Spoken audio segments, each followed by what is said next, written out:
여러분, 안녕하세요. 오늘 우리는 무려 150년에 걸친 정말 거대하고 극적인 역사의 여정을 함께 떠나볼 텐데요. 이건 단순한 과거의 사실 나열이 아닙니다.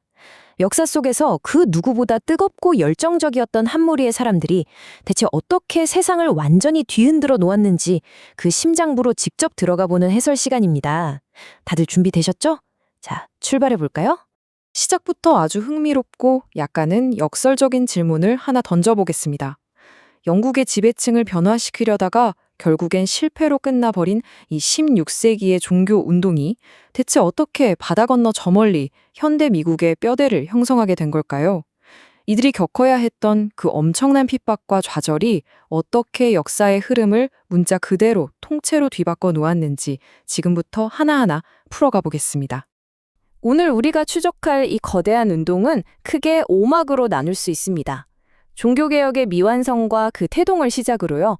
고난과 신대륙 대이주, 그리고 청교도 통치와 황금기, 왕정복구와 대방출, 마지막으로 소멸과 불멸의 유산까지 이 다이나믹한 흐름을 순서대로 따라가 보겠습니다. 네, 제1막 종교개혁의 미완성과 태동입니다. 이 모든 이야기는 1558년 엘리자베스 1세 여왕이 영국의 왕위에 오르면서 본격적으로 막을 올리는데요. 거대한 종교개혁의 폭풍이 유럽을 싹 휩쓸고 지나간 직후였지만 당시 영국의 상황은 무언가 여전히 덜 완성된 조금은 어정쩡한 상태였습니다. 먼저 청교도, 즉 퓨리턴이라는 이름이 어디서 튀어나왔는지 확실히 짚고 넘어가야겠죠. 과거에 피에 메리 여왕 시절 그 무시무시한 박해를 피해서 스위스 제네바 같은 곳으로 망명했던 학자들이 있었어요. 이들이 엘리자베스 1세가 즉위하고 드디어 고국으로 돌아왔는데 와서 보니까 영국 국교회가 여전히 카톨릭의 옛날 관습이나 의식들을 꽉 쥐고 안 버리고 있는 겁니다. 그래서 이 학자들이 안 된다. 교회를 성경의 원리대로 철저하게 정화해야 한다. 퓨리파이 해야 한다. 이렇게 강하게 주장했고 바로 여기서 그 유명한 이름이 탄생하게 된 겁니다. 당시 초기 갈등 상황을 보면 정말 긴장감이 팽팽합니다. 한쪽에는 토마스 카트라이트 같은 귀환 학자들이 있었죠. 이들은 철저한 칼빈주의 신학으로 똘똘 뭉쳐서 주교 제도를 장장 폐지하라고 요구했습니다. 반면에 엘리자베스 1세는 어땠을까요? 여왕은 교회를 통해서 자신의 왕권을 아주 강력하게 통제하고 싶어 했어요. 그러니까 당연히 화려하고 통제하기 쉬운 카톨릭적 의식들을 그대로 유지하려고 했겠죠. 이 둘 사이에 도저히 좁혀질 수 없는 이 긴장감, 이게 바로 청교도 운동의 거대한 불씨를 확 당겨버렸습니다. 이어지는 제2막은 고난과 신대륙 대이주입니다. 17세기로 딱 접어들면서 상황은 아주 급변하는데요. 영국의 왕조가 스튜어트 가문으로 넘어가면서 권력의 추가 청교도들을 향해 아주 폭력적이고 무자비하게 흔들리기 시작합니다. 시간의 흐름을 쓱 따라가 보면 이 갈등의 골이 얼마나 무섭게 깊어지는지 확 와닿으실 겁니다. 1604년에 제임스 1세가 청교도들의 개혁 요구를 아주 단호하게 거절해버립니다. 참고로 이때 타협의 산물로 탄생한 게 바로 그 유명한 킹제임스 성경이죠. 아무튼 상황은 1625년 찰스 1세가 왕위에 오르고 로드 대주교가 등장하면서 말 그대로 최악으로 치닫습니다. 억지로 카톨릭식 전례를 강요당했고 이걸 거부하는 청교도들은 귀가 잘리거나 코가 베이는 상상하기도 힘든 잔인한 탄압을 받았어요. 그리고 이 엄청난 압박이 결국 역사를 통째로 바꿀 결정적인 분기점을 만들어냅니다. 그런데 참 역사가 재미있는 게요. 이 끔찍한 탄압이 전혀 예상치 못한 나비 효과를 불러일으킵니다. 영국의 극심한 박해가 청교도들을 그냥 절망 속에 주저앉힌 게 아니라 아예 바다를 건너게 만들어버린 거예요. 1620년 그 유명한 메이플라워 홀을 시작으로 수많은 청교도들이 신앙의 자유 하나만을 찾아서 척박한 신대륙으로 떠나는 대이주가 시작됩니다. 영국의 역사에서 가장 어두웠던 바로 그 시기가 놀랍게도 오늘날 미국의 튼튼한 기초를 다지는 뉴잉글랜드의 탄생으로 이어지게 된 겁니다. 정말 엄청난 반전이죠. 자, 이제 제3막, 청교도 통치와 황금기입니다. 방금 신대륙 이야기를 했지만 영국 본토에 남아있던 청교도들의 이야기도 결코 여기서 끝난 게 아닙니다. 오히려 엄청난 역사적 대반전을 맞이하게 되는데요. 영국 내정이 터지면서 청교도 운동은 그야말로 전례 없는 찬란한 황금기를 맞게 됩니다. 내전으로 권력에 일시적인 공백기가 생기니까 의회의 요청으로 영국 최고의 신학자들이 드디어 한자리에 모이게 됩니다. 이른바 웨스트민스터 총회인데요. 이 학자들이 장장 6년이라는 긴 시간 동안 머리를 맞대고 고민해서 웨스트민스터 신앙고백서와 유리문답을 쫙 뽑아냅니다.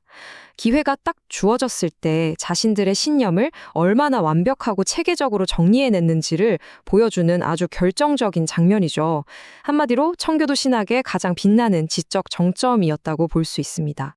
마침내 이들은 자신들이 그토록 꿈꾸던 이상적인 사회를 직접 세울 수 있는 거대한 정치적 힘을 얻게 됩니다. 올리버 크로멜이 내전에서 승리해서 호국경 자리에 올랐고 국가는 철저하게 청교도적인 가치관에 의해서 돌아가기 시작했죠. 게다가 존 오웬이나 존 버년 같은 영적인 거인들이 활발하게 활동하면서 이 시기는 그야말로 청교도 운동의 화려한 전성기이자 엄청난 부흥기였습니다. 하지만 역사의 진자는 영원히 한 곳에만 머물지 않는 법이잖아요. 제4막 왕정복구와 대방출입니다. 크로멜이 세상을 떠나고 1660년에 찰스 2세가 다시 왕위로 복귀하면서 청교도들에게는 또다시 파멸적인 재앙이 들이닥칩니다. 여기서 정말 눈여겨보셔야 할 아주 충격적인 숫자가 하나 있습니다. 바로 2000이라는 숫자인데요. 1662년에 신앙통일령이라는 게 선포되었을 때 국가가 억지로 강요하는 국교회의 방식에 도저히 동의할 수 없다는 이유 하나만으로 무려 2,000명에 달하는 청교도 목사들이 하루아침에 자신의 교구에서 강제로 쫓겨나 버렸습니다. 역사에서는 이걸 대방출, The Great Ejection이라고 부르죠. 정말 상상하기조차 힘들 정도로 엄청난 규모의 탄압이었습니다. 그리고 바로 이때부터 이분들에게는 아주 뼈아픈 낙인이 하나 찍히게 됩니다. 바로 비교교도, 즉 주류 사회에서 완전히 배척받은 아웃사이더가 되었다는 뜻입니다. 합법적인 강단에서 쫓겨난 그들은 아주 은밀하게 숨죽여가며 신앙을 이어가야만 했죠. 설상가상으로 시대의 흐름마저 변해서 이성주의나 계몽주의 같은 새로운 사상들이 막 밀려오기 시작하니까 청교도들 특유의 그 뜨거웠던 열정과 엄격함은 점차 힘을 잃어가게 됩니다. 어느덧 여정의 마지막이네요. 제5막, 소멸과 불멸의 유산입니다. 1689년에 마침내 관용령이 내려지면서 무려 150년에 걸친 지긋지긋한 박해의 시대는 끝을 맺게 됩니다. 하지만 참 역설적이게도요, 그토록 간절히 바라던 종교적 자유가 주어지자마자 오히려 끈끈하게 뭉쳐있던 정치 세력으로서의 청교도는 역사 속으로 조용히 사라지게 됩니다. 네, 단일한 형태를 갖춘 거대한 청교도 조직 자체는 사라진 게 맞습니다. 하지만 그들의 핵심적인 신앙 DNA는 결단코 사라지지 않았어요. 오히려 오늘날 우리가 아주 잘 알고 있는 침례교, 회중교회, 그리고 장로교라는 여러 교단들로 쫙 분화되면서 세상 속으로 훨씬 더 깊숙이 스며들었습니다. 몸통은 흩어졌을지 몰라도 그 정신은 여러 갈래의 튼튼한 뿌리로 뻗어나가 지금까지 굳건하게 살아남은 거죠. 그렇다면 바다를 건너 신대륙으로 갔던 미국의 청교도들은 어떻게 되었을까요? 이들 역시 시간이 흐르면서 자연스럽게 진화의 과정을 겪습니다. 1세대들이 가졌던 그 타협 없는 엄격함은 세대가 거듭되면서 조금씩 희미해졌고요. 현대에 와서는 넓은 의미의 자유주의적 성향, 아니면 정반대로 보수적인 복음주의, 이렇게 양극단으로 나뉘면서 지금의 다채로운 미국 사회의 스펙트럼을 구성하는 아주 중요한 밑바탕이 되었습니다. 자, 우리가 이 긴 역사에서 반드시 기억해야 할 핵심이 하나 있습니다. 그들이 남긴 가장 위대하고 찬란한 유산은 사실 그들이 처음 꿈꿨던 완벽한 지상의 국가나 무결점의 제도가 아니었다는 사실이에요. 존 오웬, 리처드 백스터, 토마스 구드윈, 이런 위대한 인물들이 그 모진 고난과 핍박 속에서도 펜을 놓지 않고 남긴 방대하고 깊이 있는 신학 저술들, 바로 이것이 수백 년이 지난 지금까지도 개혁주의 신앙의 가장 풍요로운 자양분으로 남아서 오늘날의 우리를 일깨우고 있습니다. 150년이라는 장엄한 역사의 끝에 우리에게 남겨진 결론은 과연 무엇일까요? 그들은 지상에 세워진 완벽한 교회를 꿈꾸었으나 결국 실패했습니다. 하지만 그 처절한 실패를 통해 오직 은혜만이 우리를 붙들고 있다는 불멸의 유산을 남겼습니다. 네, 그들은 한때 권력의 가장 높은 정점에도 서보았죠. 하지만 세속적인 완벽함을 추구했던 그 거대한 꿈은 결국 무너져 내렸습니다. 그러나 바로 그 뼈아픈 실패의 과정을 거쳤기에 훨씬 더 깊고 영원한 진리를 우리 손에 쥐어줄 수 있었던 게 아닐까요? 세상을 뒤흔들었던 청교도들의 이 치열한 여정, 오늘 여러분의 시각을 어떻게 넓혀주었나요? 이 강렬한 질문을 여러분의 마음에 남겨드리며 오늘 우리가 준비한 해설은 여기서 마치겠습니다. 함께 해주셔서 감사합니다.